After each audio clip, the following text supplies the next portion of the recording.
جی خداوند یسوع مسیح کے بابرکت اور جلالی نام میں آپ سب کی خدمت میں سلام عرض کرتا ہوں۔ آج پھر آپ کی خدمت میں حاضر ہوئے ہیں جو خداوند یسوع مسیح کے معجزات کے ہم نے سیریز کا آغاز کیا تھا۔ آج اسی سلسلے میں جو معجزہ خداوند یسوع مسیح نے سمندر میں جب کشتی تھی تو اس وقت طوفان اور جو سمندر کی لہریں تھیں ان کو حکم دیا اور وہ تھم گئیں۔ اسی تعلق سے آج معجزے کے بارے میں استاد محترم جناب پادری رشید اقبال صاحب سے اس کے متعلق پوچھیں گے کہ وہ اس کی وضاحت پیش کریں گے اور اس کے جو مقاصد ہیں معجزے کے اور ہمارے لیے جو سبق ہے وہ تفصیلاً بیان کریں گے۔ جی سر، تھینک یو، شکریہ۔ سب سننے والوں کی خدمت میں سلام۔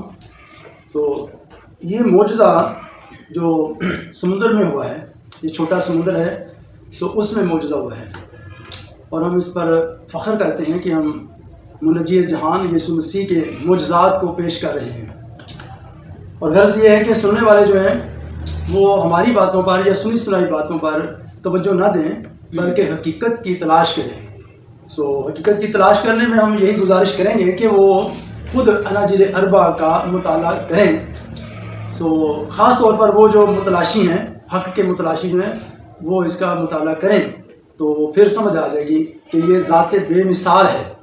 اور اس میں آپ دیکھیں گے کہ اناجیل میں جو شخص ہے وہ ہیرو ہے اور ہر لحاظ سے بے مثال ہے۔ اس کا پیدا ہونا بے مثال ہے اور اس کی تعلیم بے مثال ہے۔ یہ پڑھیں آپ، ہماری باتوں پہ نہ جائیں۔ اور اس کے معجزات جو ہیں یہ بھی بے مثال ہیں، ان کی کوئی مثال نہیں ملتی اور ان میں ہم اس کا اختیار اور اس کی قدرت کو دیکھ سکتے ہیں۔ اور پھر لوگوں کا جو رد عمل ہے، دیکھنے والے جو تھے، سننے والے جو تھے، ان کا جو رد عمل ہے وہ بھی قابل غور ہے۔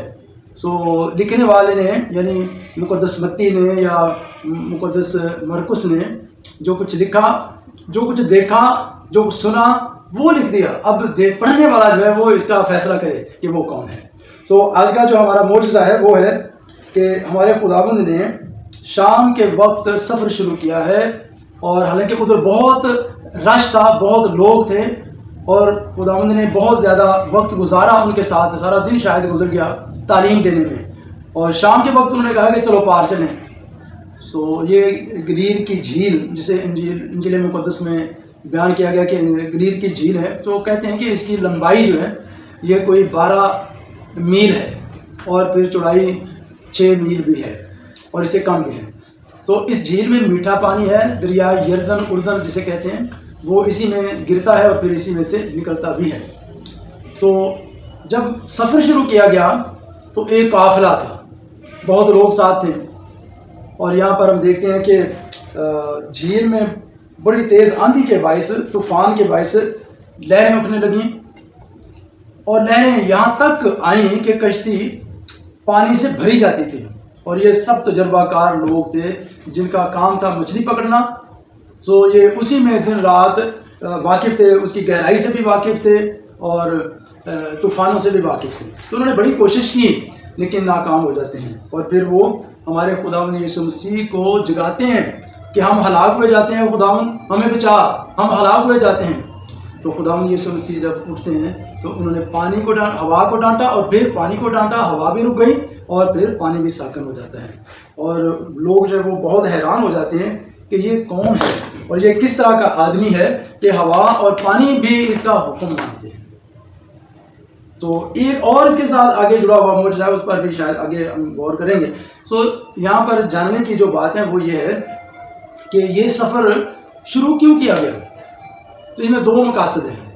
ایک مقصد یہ ہے کہ اس کے جو رسول تھے، جو شاگرد تھے، وہ یسوع مسیح کی قدرت اور اختیار سے واقف ہو جائیں، اور دوسرا مقصد یہ تھا کہ وہ جس علاقے میں وہ جا رہے ہیں وہ علاقہ بھی انجیل کی روشنی سے منور کیا جائے۔ اس لیے ہم جب پڑھتے ہیں کہ ہوا کو ڈانٹا تو پانی کو ڈانٹا، ہم خداوند کے کلام میں دوسری جگہوں پر پڑھتے ہیں کہ خدا ہے جو حکم دیتا ہے تو طوفانی ہوا چلتی ہے، خدا ہے جو حکم فرماتا ہے تو سمندر میں لہریں اٹھتی ہیں، اور پھر یہ بھی لکھا ہے کہ وہ انہیں حکم دیتا ہے تو وہ تھم جاتی ہیں اور سب کچھ ٹھیک ہو جاتا ہے۔ یہاں پر بھی یہی کچھ ہوا ہے، یہاں پر بھی یہی کچھ ہوا ہے۔ آپ غور سے سنیں اور پڑھیں اس حوالے کو تو دیکھیں کہ کس طرح سے یسوع مسیح تو سو رہے تھے اور شاگرد تگ و دو کر رہے تھے. تو پہلی چیز جو ہے وہ فرما برداری ہے کہ ہمارے خداوند کے جو رسول ہیں ان کی کتنی فرما برداری اور تابع داری نظر آتی ہے کہ انہوں نے شام کے وقت یہ نہیں کہا کہ ہم کیوں جا رہے ہیں, ہم کہاں جا رہے ہیں, ہمیں کل جانا چاہیے. سو استاد نے فرما دیا ہے, اب سب لوگ تیار ہیں. سارا دن بھی وہ خداوند مسیح کے ساتھ رہے, خدمت میں رہے ہوں گے, سفر میں رہے ہوں گے, اور بعد میں شام کو سفر. انہوں نے کوئی سوال نہیں کیا, سب ساتھ چلنے کے لیے رضامند ہیں, راضی ہیں. تو اس سفر کا آغاز کہاں سے ہوا تھا؟ یہ سفر گلیل کی جھیل جو ہے نا اس کے شمال مغربی کنارے سے شروع ہوا, اور اس کا انہوں نے جانا تھا جنوب مشرقی کنارے کی طرف. اس علاقے کو کہا گیا ہے گدرینیوں کا علاقہ یا گراسینیوں کا علاقہ. سو یہ علاقہ جو تھا یہ غیر یہودی آبادی تھی, اور یہاں پر واحد خدا کی پرستش نہیں ہوتی تھی, بلکہ یہ اصنام پرست کرنے والے تھے, اور پھر غیر یہودی تھے. ثبوت اس کا یہ کہ ادھر سور پالے جاتے تھے, اور یہودی سور پالتے تو یہودی جو ہے ان کے لیے یہ ناپاک جانور ہے, اس لیے ثبوت ہوتا ہے کہ یہاں یہودی نہیں تھے. تو دکپلس, اس علاقے کو دکپلس کہتے ہیں. تو اس کا مطلب ہوتا ہے 10 شہروں کا ایک صوبہ.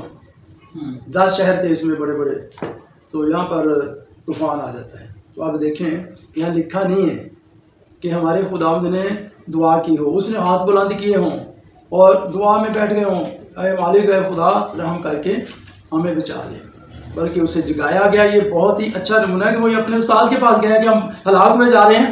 سو اچھا ہے کہ جب کوئی پریشانیوں کا شکار ہو, مصیبت کا شکار ہو, تو پھر خداوند کے پاس جائیں اور اس سے کہیں کہ ہم مصیبت میں ہیں, ہمیں بچایا جائے. تو یہ بہت ہی اعلیٰ نمونہ ہے فرما برداری کا, اور یہاں پر جگانے کے سلسلے میں کہ خداوند سے ہی درخواست کی گئی کہ ہمیں بچا. تو یہاں لکھا ہے کہ جب خداوند اٹھے تو فرمایا کہ اے کام انتقال دو, ڈرتے کیوں ہو؟ یہ عجیب بات ہے نا, ہم انسان ہیں, ہم تو ڈر جاتے ہیں, خوف زدہ ہو جاتے ہیں. سو ڈرتے کیوں ہو؟ تو انہیں ڈرنا کیوں نہیں چاہیے تھا؟ اس لیے نہیں ڈرنا چاہیے تھا کہ ان کا استاد, ان کا خداوند بھی تو ان کے ساتھ ہی ہے نا, اس لیے ڈرنا نہیں چاہیے تھا, توکل کرنا چاہیے تھا. تو یہ بھروسے کی بات ہے. سو ہم انسان ہیں, ہم میں کمی آ جاتی ہے. سو وہ ادھر سے ہٹے اور اب وہ ہوا کی طرف دیکھتے ہیں تو حکم دیا کہ رک جا, تو ہوا ایک دم رک گئی. پانی سے کہا ساکن ہو جا, تو ہوا پانی بھی ساکن ہو جاتا ہے. اور یہ ناقابل یقین بات بن جاتی ہے کہ یہ کون ہے. سوال یہ ہے کہ یہ کون ہے. سو ہمارے لیے بھی یہی سوال ہے, پڑھنے والے جو ہیں ان کے لیے یہی سوال ہے, ان کے لیے جو دیکھنے والے تھے یہی سوال ہے. اور جب یہ لکھا گیا تو یہ ایسے لوگوں کا بیان نہیں ہمیں نظر آتا کہ جنہوں نے سنی سنائی بات کہی, اس نے اس سے کہی, اس نے اس سے کہی, اس نے اس سے کہی, بلکہ یہ وہ لوگ ہیں جنہوں نے یہ سب کچھ تجربہ کیا اور دیکھا تھا. اور پھر جب یہ انجیلی بیان لکھا گیا اور جب یہ کلیسیوں میں پڑھا گیا تو ایسے لوگ موجود تھے جنہوں نے یہ سب کچھ دیکھا تھا. تو انہیں ہم عینی شاہد کہیں یا چشمدید گواہ کہیں, انہوں نے اپنی آنکھوں سے دیکھا اور اپنے کانوں سے سنا تھا. اور اس میں کوئی مغالطہ رائی یا لغویات کا بھی اثر ہم نہیں دیکھتے, چونکہ ہم دیکھتے ہیں یہ چند آیات میں جو کچھ ہوا, جو فوکس تھا اس کو بیان کیا گیا ہے کہ کس طرح ہوا نے حکم مانا ہے اور پانی نے بھی حکم مانا ہے, اور سب کچھ ٹھیک ہو گیا ہے, امن ہو گیا ہے. اور وہ ان کے منہ کھلے کے کھلے رہ گئے اور وہ دیکھتے رہ گئے اور کہنے لگے کہ یہ کون ہے کہ ہوا اور پانی بھی اس کا حکم مانتے ہیں. سو ہمارے لیے بھی یہی سوال ہے بھائی یہ کون ہے. اس لیے ہم یہ بیان کرتے ہیں کہ جب ہم انجیلوں میں پڑھتے ہیں تو یسوع مسیح کا کردار لاسانی ہے, یسوع مسیح کے معجزات لاسانی ہیں. اور یہ دعا نہیں کی گئی, حکم دیا گیا ہے. یہاں پر دعا نہیں کی گئی, حکم دیا گیا ہے کہ رک جا, تو رک گئے.